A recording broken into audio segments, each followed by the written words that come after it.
मंत्र्यांच्या सभेपूर्वी अंबरनाथ इथं गोळीबार। अंबरनाथमध्ये मुख्यमंत्री देवेंद्र फडणवीस आज घेणार आहेत सभा।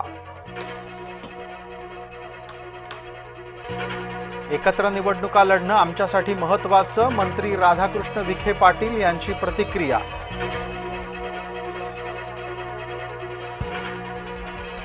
वसई विरार महानगरपालिकेमध्ये सत्ता राखण्यासाठी हितेंद्र ठाकूर यांची खेळी। पहिल्यांदाच बविया ठाकरे गट आणि काँग्रेसला सोबत घेणार।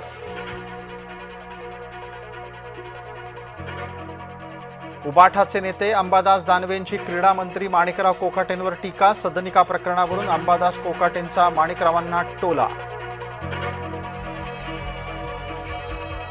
राज्य निवडणूक आयुक्त आणि पोलीस महासंचालकांमध्ये बैठक। राज्यातील कायदा सुव्यवस्थेवर चर्चेची शक्यता। मुंबई मनपाची जबाबदारी गृहराज्यमंत्री योगेश कदमांवर। एकनाथ शिंदे यांनी योगेश कदमांना दिली विशेष जबाबदारी। भावनिक फायदे मिळवण्यासाठी ऑपरेशन सिंदूरचं नाव वापरलं, माजी मुख्यमंत्री पृथ्वीराज चव्हाणांची टीका।